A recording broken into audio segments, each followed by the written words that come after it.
Alors nous sommes arrivés d'Av Kouf Yud Aleph de Baba Batra Kouf Yud Aleph pour le Shabbat. On sera donc le 17 Iyar Be'ezrat Hashem. Alors on était pratiquement au milieu de la page. Exactement, donc nous sommes à la 20e ligne. Rav Nitai Saval et Mabad Ovada Kelabe Zecharia Ben Akasav. Nous avons vu précédemment, on a appris donc que même dans les biens de la mère, le garçon, il est prioritaire par rapport à la fille. Mais on a vu que Chachamim ont amené au nom de la Zecharia Ben Akasav qu'en vérité, Ben Haem, dans les biens de la mère, eh bien, les garçons, ils sont shavim avec les filles, c'est-à-dire les filles héritent donc à part égale avec les garçons dans les biens de la mère. Vient la Gemara nous raconter, Rav Nitai, il y avait un Chacham qui s'appelle Rav Nitai, il voulait donc faire dans une histoire comme ça, un fait, donc il voulait faire comme Rabbi Zecharia, c'est-à-dire donner à la fille une part d'héritage dans les biens de sa mère, également comme le garçon. Amal et Shmuel Keman Zecharia. Alors Shmuel il lui dit à Rav Nitai, pourquoi tu fais ça? Parce que tu penses comme Zecharia a fait Zecharia. Il dit non, Zecharia il est parti, ça veut dire qu'on n'écoute pas ce qu'il a dit. La halakha n'est pas comme lui, donc il ne faut pas faire ça. La Gemara ramène un autre fait. Rabbi Tavla Abad Obada que Rabbi Zecharia ben Akasav. Cette fois-ci, Rabbi Tavla, lui, il a fait carrément. Il a donc donné une part égale à une fille comme un garçon dans les biens de la mère, comme la vie de Rabbi Zecharia ben Akasav. Amal et Rav Nachman, Maïhaï. Elle dit, qu'est-ce que c'est? C'est quoi ces choses que tu fais? Amal, il lui a dit, donc, Rabbi Tavla, de Amar Rav Hina Bal Shemaya Meshimei de Rav, halakha ki Rabbi Zecharia ben Akasav. Il a dit, écoute, moi j'ai entendu Rav Hina. Il a dit que la halakha, elle est comme Rabbi Zecharia ben Akasav. Donc il faut le donner la part à la fille aussi dans les biens de sa mère. Alors Amal et Rav Nachman il lui dit, Zil Ahdad Bach, reviens sur ce que tu as fait, sinon là, ma pikna lach Rav Hina Bal Shemaya meonier. Sinon, il lui a dit, je vais te faire sortir Rav Hina de tes oreilles. C'est-à-dire, je te ferai une douille et Rav Hina, il ne pourra rien faire pour toi. Donc, reviens de ce que tu as dit. Troisième fait, Ravuna Barhiya Saval et Mabad Abada que Rabbi Zecharia ben Akasav. Moi, on raconte aussi que Ravuna aussi, il voulait faire comme Rabbi Zecharia ben Akasav. Amal et Rav Nachman Maïhaï. Alors Rav Nachman il dit, qu'est-ce que c'est ça? Pourquoi tu veux faire comme Rabbi Zecharia? Amal il dit, Amal Ravuna Amal Rabbi Zecharia ben Akasav. Il a dit, parce que moi j'ai entendu que Ravuna, au nom de Rav, il a dit, la halakha est comme Rabbi Zecharia ben Akasav. Donc il faut donner à la fille comme le garçon dans les biens de la mère. Amale Ashlahle, alors il a dit, Rahman, tu veux que j'envoie chez Ravuna, je vérifie, est-ce que vraiment il a dit au nom de Rav, c'est la halakha comme ça? Ersif, il a eu honte Ravuna Barhiya. Pourquoi? Il a dit peut-être que Behemet, Ravuna, il est revenu sur ce qu'il a dit, ou peut-être que lui, il a mal retenu. Amal, il lui a dit, alors, il a dit à Ravuna Barhiya, Hashtag la nafsi de Ravuna, et ça te rappelé. Il dit maintenant que Ravuna il est niftar et je ne peux pas vérifier la chose. Alors tu ne serais pas revenu. Alors le m'a dit et alors comme qui pensait lui Rav Nachman pour avoir grondé tous les hachamim qui l'ont précédé, il dit que Hadi Rav Shmuel, parce que Rav Nachman lui pense comme il a dit Rav Shmuel. Qu'est-ce qu'il a dit? Où tous les deux ils ont dit donc tu vois bien que ils ont dit que la n'est pas comme Rabbi Zecharia ben Akasav et Rahman il a été sommaire sur ça. Viens là nous raconter un fait. Mestamech ve'azid Rabbi Yanai akatfa de Rabbi Shamlai Shamai. Il a dit que Rabbi Yanai il marchait, il s'appuyait sur les épaules de Rabbi Shamlai son serviteur. Ve'at Rabbi Udan Isse'a le'apayhu. Et en face de Rabbi Udan Isse'a arrivé. Alors Amal il lui dit, le serviteur Rabbi Shamlai, Il lui dit à Rabbi Yana, tu sais, ce haram qui vient en face de nous, lui c'est un haram, et son vêtement aussi, il est beau. Quand il est arrivé à leur portée, il a touché parce qu'il a dit son vêtement il est bon. Il a dit Amal, il a dit celui-là, il a le chéro comme un sac. C'est-à-dire, c'est pas un bon tissu comme un sac, on a dit, la a dit que le chéro d'être Mekabel Toma pour un tissu comme un sac, c'est-à-dire un tissu de mauvaise qualité, c'est Ba'at Tahim. Alors il lui dit, ça veut dire que en fait, c'est pas quelque chose de très, c'est pas un haram comme tu pensais, grand comme il est. Alors là, on m'a dit pourquoi. Alors on amène ici, parce que Rabbi Udan il a posé la question à Rabbi Yanai.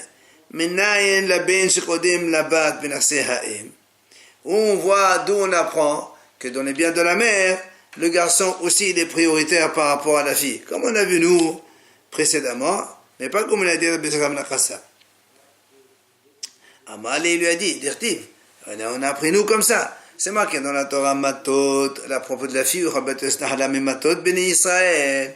Et comme il y a marqué Matot au pluriel, on a dit Makish Maté Ha'em le Maté Ha'av. Donc on compare, on met en parallèle la tribu de la mère avec celle du père. Ma Maté Ha'av ben Kodem Labat, Av Maté Ha'em ben Kodem Labat. De la même façon que chez le père, le garçon il est prioritaire par rapport à la fille. Pour la mère aussi, on fait la même chose. Alors c'est là où Rabbi Udan Serai lui dit Amalé, et ma mateha bechon notel pishnaim, av mateha em bechon notel pishnaim. Dans ces cas-là, d'après ce que tu dis, alors on pourrait dire la même chose, mais de la même façon que dans les biens d'un père, un garçon promené prend le double de l'héritage par rapport à ses frères. Alors on dira la même chose dans les biens de la mère qu'un garçon, il prendra aussi le double par rapport aux autres.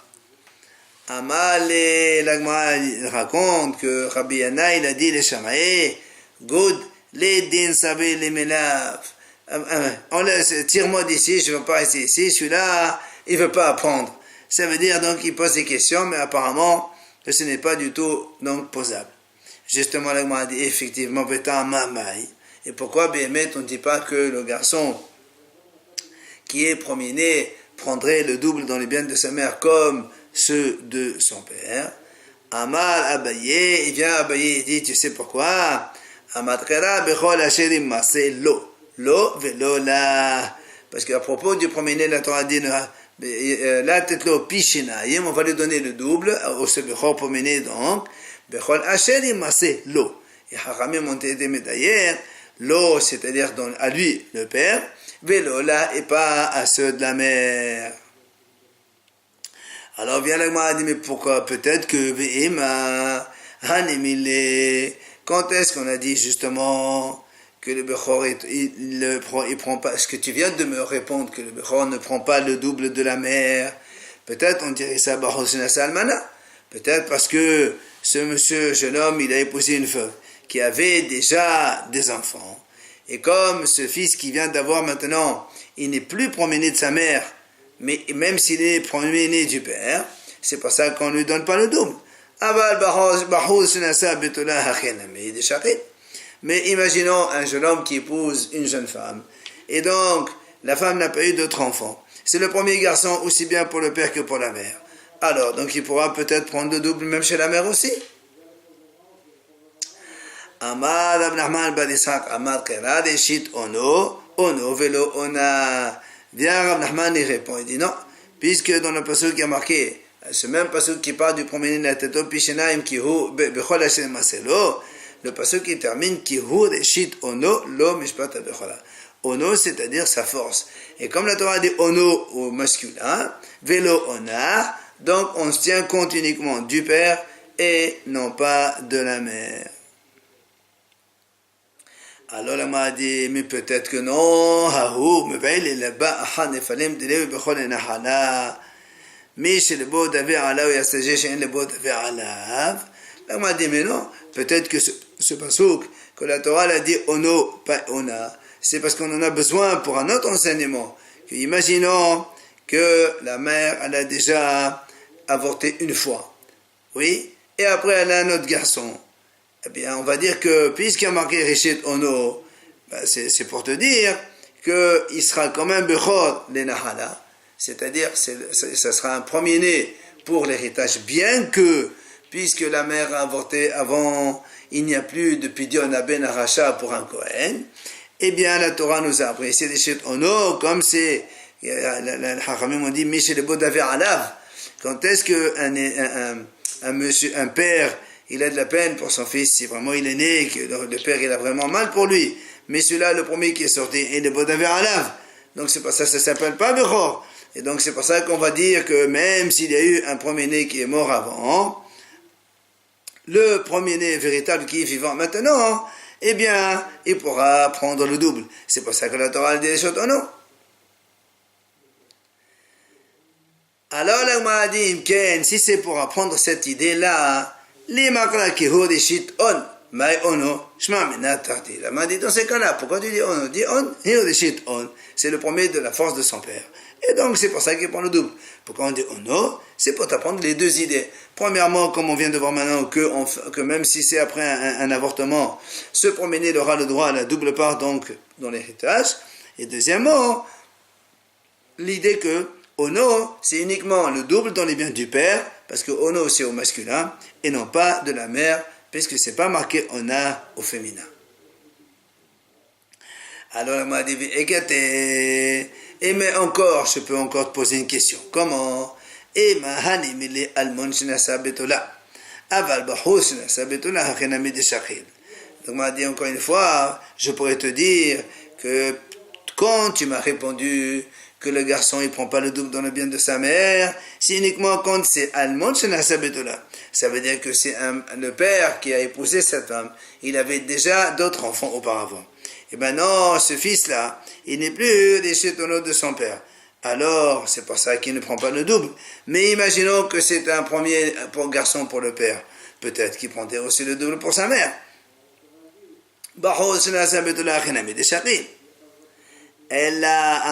C'est pour ça que Rabba vient et répond. C'est à lui le pasuk, celui-là même qui parle du Bechor. La Torah termine lo mishpat ha-bechora. Ça veut dire quoi? À lui revient le droit d'aînesse. Hachamim ont été d'oresh lo mishpat ha-bechora. Mishpat ha-bechora la ish, c'est pour l'homme. Pero mishpat ha-bechora la isha. Seulement chez l'homme que le premier-né va prendre le double, mishpat ha-bechora, mais pas pour les biens de la femme. Après, on a dit dans la Mishnah, Ve'aish et ishto, que l'homme avec sa femme, nohalin ve'lo manhilin. C'est-à-dire un homme, il hérite de sa femme, mais il ne fait pas hériter à sa femme. Et moi, on a dit, maintenant, d'où on apprend cela, d'état no rabanan. Hachamim dit, c'est marqué dans la Torah. Le pasuk dit, unta temet nahalato l'ish'ero. Hachamim dit, she'ero, zo ishto melamed she'abal yodesh et ishto. De là on apprend que le mari il hérite sa femme. Donc il hérite donc les biens de sa femme. Alors la m'a dit très bien, mais pourquoi on ne dirait pas aussi que la femme elle pourrait hériter le mari? Yachol avhit yarashenu. Alors elle aussi elle va pouvoir l'hériter. Tamudoma v'yarash ota. Le passage qui termine là-bas, v'yarash ota. C'est marqué. Voilà, donc il y a marqué c'est pour te dire où seulement Yodesh Ota, et donc pas que la femme elle hérite son mari. Alors bien la s'étonne, il a dit mais qu'est-ce que tu dis? Ce pasuk il parle pas du tout de cette façon. Si tu prends le pasuk comme il est, c'est marqué comme ça. Donc quelqu'un qui meurt, il n'a pas de frère, son père, on donnera l'héritage, l'ish'ero, à sa femme. Et qu'est-ce que tu me dis alors que la femme n'hérite pas? Ah, c'est tout le contraire. Amar Abaye, c'est pour ça qu'Abaye il vient et répond, Viens, on répond de cette façon. Comment? Point. Et donc Rabbi dit, c'est quoi le passage qu'on va le couper en deux? C'est marqué. Mais Menahem l'a vu aussi, donc il n'a pas de frère à son père. Donc le Shiro Hakarov Elav, c'est-à-dire on donnera l'héritage à celui qui est plus proche. Donc les enfants, le père, les frères, etc. Mais Shiro Ve'alashota, c'est une autre partie du pasuk du verset qui parle complètement de chose. C'est-à-dire chez Héros, si maintenant la femme elle meurt, Ve'alashota, c'est son mari qui va l'hériter. C'est une autre phrase qui n'a rien à voir. Amar Rava, sur cette explication, Rava il dit, Sakina, les femmes, comme ça tu coupes un pasuk comme ça, en plein milieu, et tu donnes une explication comme tu veux toi. Et là, Amar Rava, c'est pour ça que Rava il va donner une autre possibilité de réponse. Il dit Rava, c'est marqué dans le pasuk, Untatem et nahalato l'ishero. Rava il dit, on va faire un changement de lettres.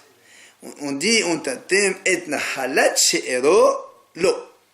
C'est-à-dire, kasava, voilà le raisonnement de Rava, gor'in, homoséphin, ou dorshin.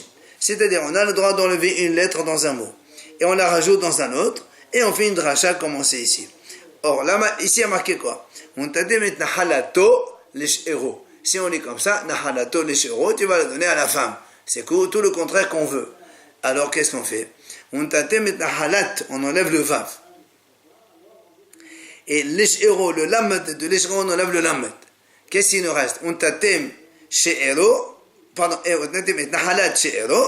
nous reste le vav et le lamet, ça fait lo à lui. Maintenant on comprend. Vous donnerez l'héritage de sa femme à lui. Voilà, le monsieur, il hérite sa femme. Voilà donc la preuve que a ramené Rava.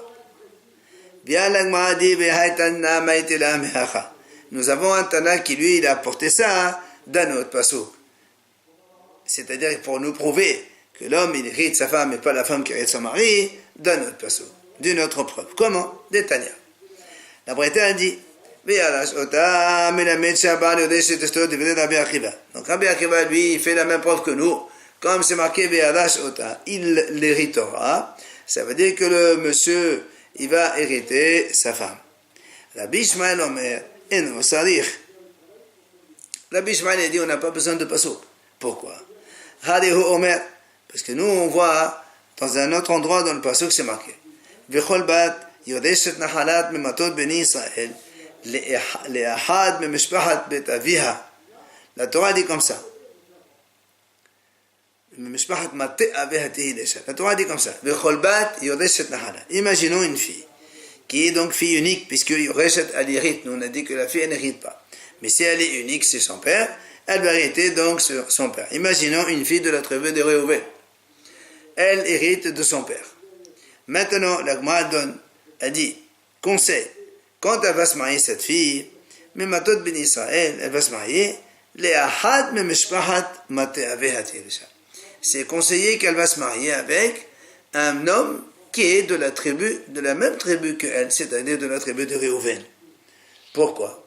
Comme ça, quand le mari il va arrêter la femme, eh bien, lui c'est Réhouven, elle c'est Réhouven, le territoire reste dans la même tribu.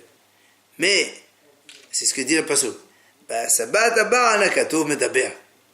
parce que la Torah, elle parle ici, justement, pour ne pas que le mari, il va contourner l'héritage. C'est-à-dire, si cette femme-là qui est de Réhouven, et qui a hérité un territoire de Réhouven, elle va se marier plus tard avec un homme de la tribu de Shimon ou de Zvulun ou de Naphtali ou autre. Quand la femme, elle va mourir, elle va donner son territoire à son mari. Donc, tu vois bien, à cause de ça, le mari, il va détourner des territoires d'une tribu vers une autre. C'est ce que la pasuk dit. Velo veomer, velo tisov nahala l'ivni Israël mematel maté. Donc tu vois bien que la Torah elle précise bien, on ne peut pas détourner un héritage d'une tribu vers une autre tribu. Pourquoi ça se détourne? À cause du mari, parce que le mari va donc hériter sa femme. Donc tu vois bien la preuve que le mari, il hérite sa femme. Véomer, la Braïta continue. Encore une autre passouk, une autre preuve. On verra dans la suite, Agmara va expliquer toutes ces preuves qu'on rajoute. Comme le passouk dit, un héritage ne sera pas détourné d'une tribu à une autre. Véomer, encore un autre passouk. Elazar ben Aharon met. C'est marqué dans le passouk là-bas de Yoshua. Elazar ben Aharon est nifta. Il l'a enterré dans la colline de Pinhas, son fils. Alors il m'a dit comment? Comment ça se fait que Elazar, on n'a pas enterré dans son territoire, on est parti l'enterrer dans le territoire de Pinhas. Comment Pinhas il peut avoir un terrain que Elazar son père n'avait pas? Comment il peut avoir un terrain? Et la Melamed, donc on apprend donc, tu vois bien que ça peut être que Pinhas il a épousé une femme et cette femme elle est morte et il lui a pris son terrain. Et c'est là où ça devient le territoire de Pinhas. Encore une fois, un homme il hérite sa femme. La Gemara va poser des questions plus loin, on verra doucement. Enfin, la fin de la Braïta, où se trouve Holid Yair. Le passage qui dit là-bas, dans Devrei Hayamim, Serouv, il a enfanté Yair. Il avait donc 23 villes dans la terre de Gilad. Alors là, on a dit, on ne comprend pas. Comment est-ce possible que Serouv, il enfante Yair? Yair, il a 23 villes. Et Serouv, il n'a pas. C'est son père. Comment il les a eus alors? Melamed, Shenasa, Yair, Esha, Ometa, Viracha. Donc là aussi, on a la preuve que Yair, il a épousé une femme. Et après, quand elle est morte, il a hérité. Voilà toutes ces preuves-là que un homme, il hérite de sa femme. Donc il hérite de sa femme, les biens de sa femme. C'est ce que a dit Rabbi Ishmael.